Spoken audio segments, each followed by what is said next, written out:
Selamat pagi teman-teman. Jumpa kembali pagi ini di MDT Journey Inspiration of Life. Hari ini saya mau coba sharingkan kunci sukses ekonomi di dalam Tuhan gitu. Jadi jangan punya anggapan bahwa kalau dalam Tuhan itu tidak perlu harus ada ekonomi yang sukses gitu. Di dalam Tuhan justru Tuhan pengen kita bagaimana untuk sukses secara ekonomi gitu. Ini saya coba di draft saya coba notes gitu ya. Jangan salah artikan hidup bersama Tuhan dengan hidupkan roh Tuhan dan berjalan bersama Tuhan dengan melakukan firman-Nya tidak terkait dengan perihal harta gitu. Jadi apabila kita memperdalam pengenalan akan firman Tuhan gitu, sebenarnya di dalam firman Tuhan pun ada dikatakan, ada diperintahkan bahwa mencari harta itu ya kita diizinkan, bahkan mungkin diperintahkan untuk bisa maksimal gitu, untuk bisa berlimpah-limpah. Jadi banyak orang dunia yang mengatakan bahwa apabila kita sudah mengenal rohani, mengenal Tuhan, maka kita jadi lemah gitu dalam hal ekonomi, dalam hal mencari harta duniawi gitu. Ini sepertinya salah, ada salah persepsi gitu, ada salah pengertian. Karena yang saya tangkap dalam pengertian firman Tuhan itu bukan seperti itu. Tuhan justru ajar kita bagaimana kita untuk bisa dapatkan harta dunia yang berlimpah-limpah itu, tidak beda dengan orang dunia gitu. Jadi kita coba luruskan dulu bahwa yang namanya di dalam Tuhan itu bukan berarti tidak ada teori ekonomi tentang bagaimana mencari harta secara berlimpah gitu, ada gitu. Firman Tuhan katakan harta tetap diperlukan selama harta dapat jadi alat untuk memuliakan Tuhan. Nah ini kuncinya gitu. Jadi kalau yang orang dunia itu kan mencari harta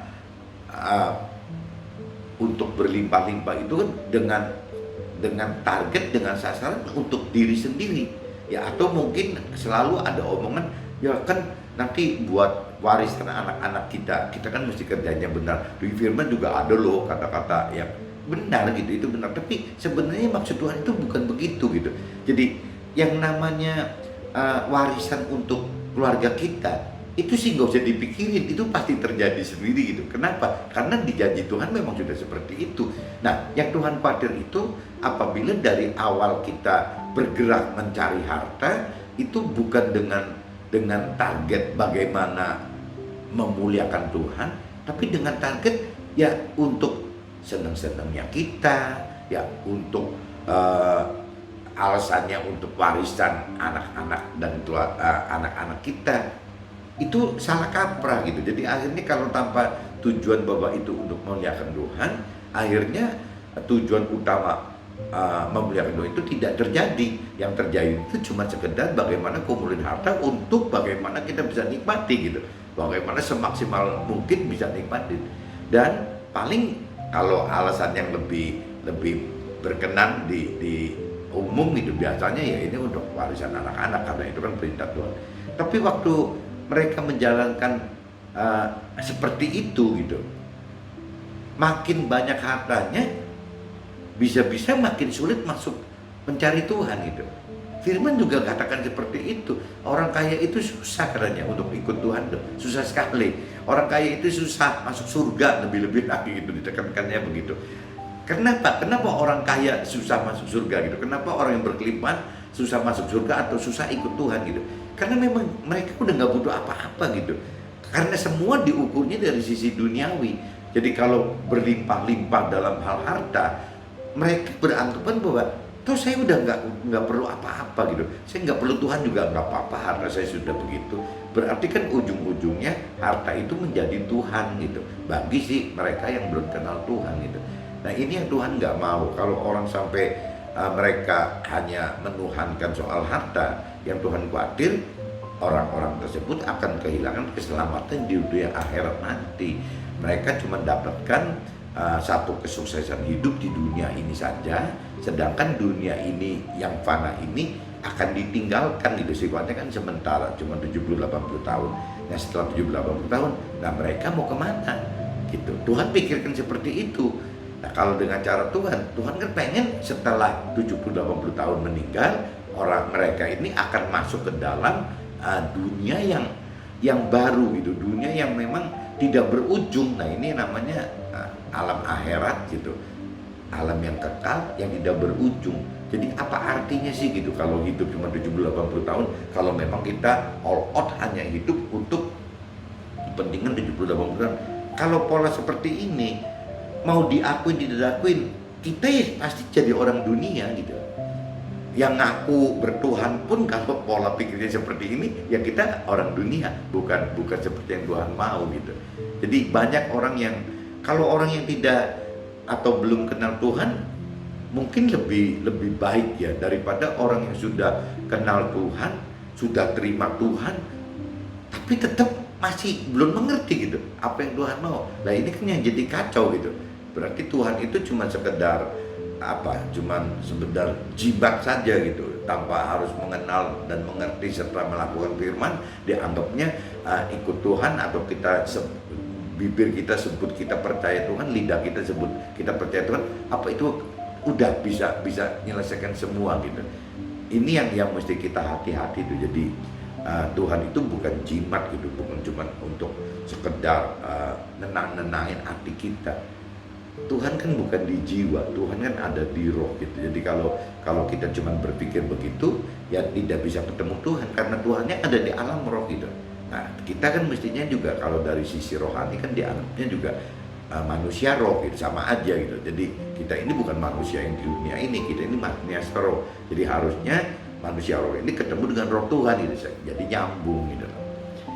Banyak orang yang perlakukan harta sebagai Tuhan, karena harta, iblis sering jadikan harta sebagai alat hancurkan atau sesatkan hidup kita. Nah itu ya karena tidak mengenal, tidak mengerti akan firman Tuhan, akhirnya harta itu malah menjadi Tuhannya, menjadi parameternya gitu. Jadi hidup itu dengan parameter bukan Tuhan, bukan dengan firman Tuhan, tapi dengan harta. Ya apabila hartanya makin banyak, makin berlimpah, berarti hidup orang tersebut makin benar. Nah ini yang salah kaprah gitu.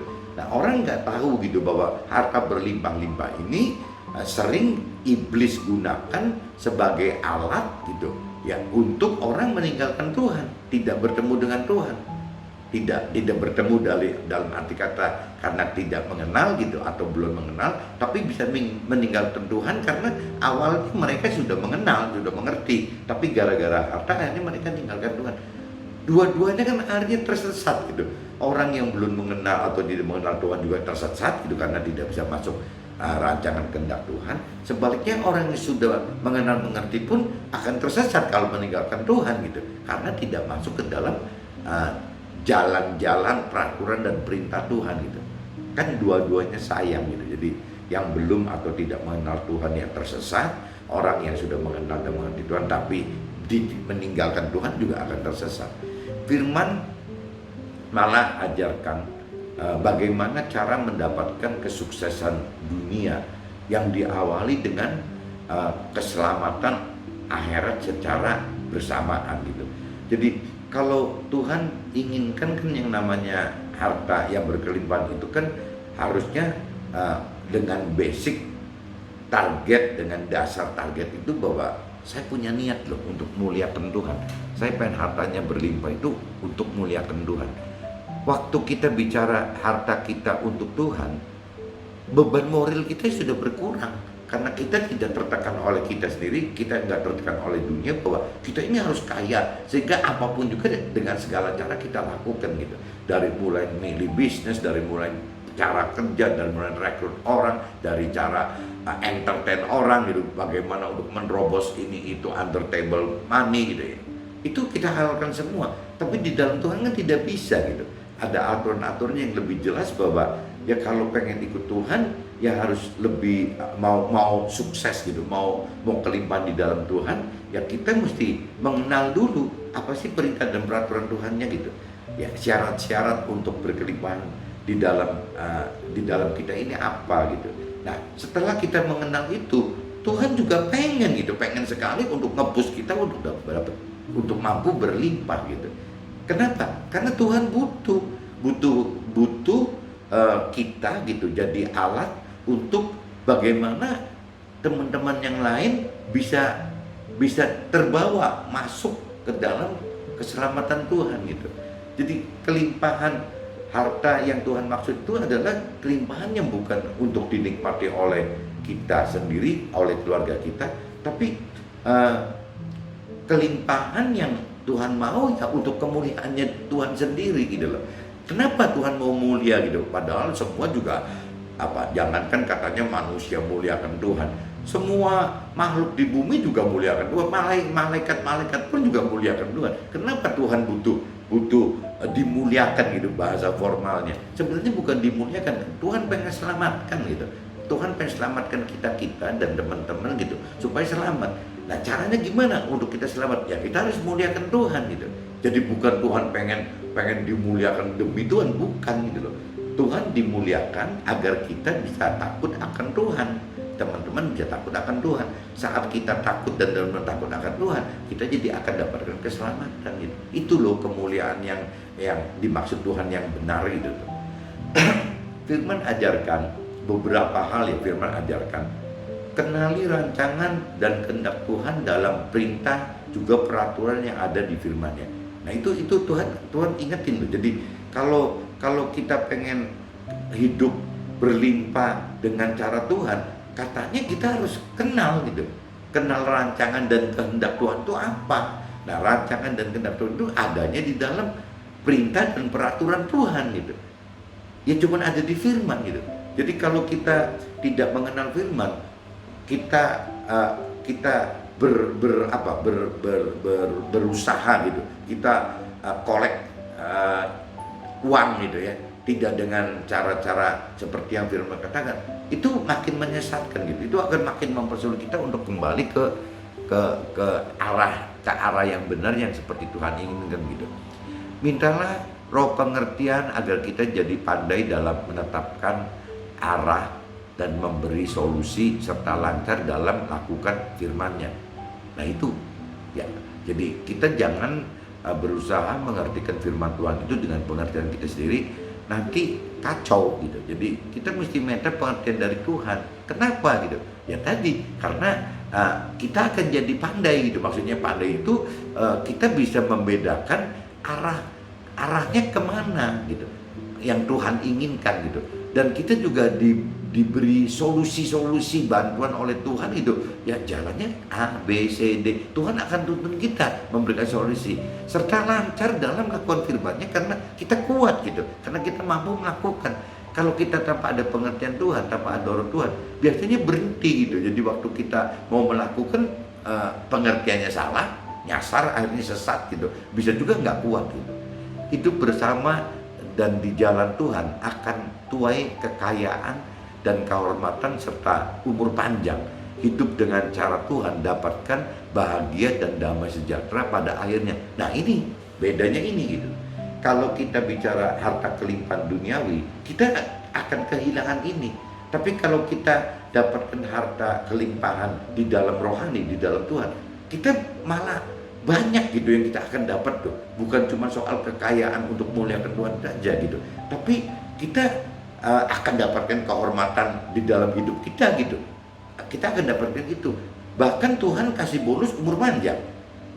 Kalau cerita di kelimpahan yang tidak dalam Tuhan, jangan-jangan stres terus gitu, cepat mati gitu.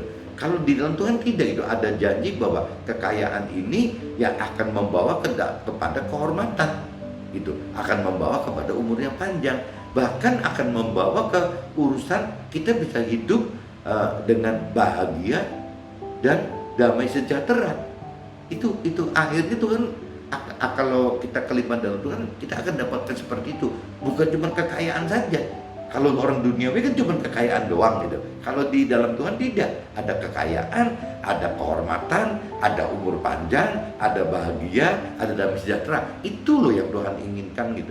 Jadi bagaimana caranya? Bukan kita tidak perlu harta berlimpah. Tuhan pengen harta kita berlimpah asal untuk kemuliaan Tuhan.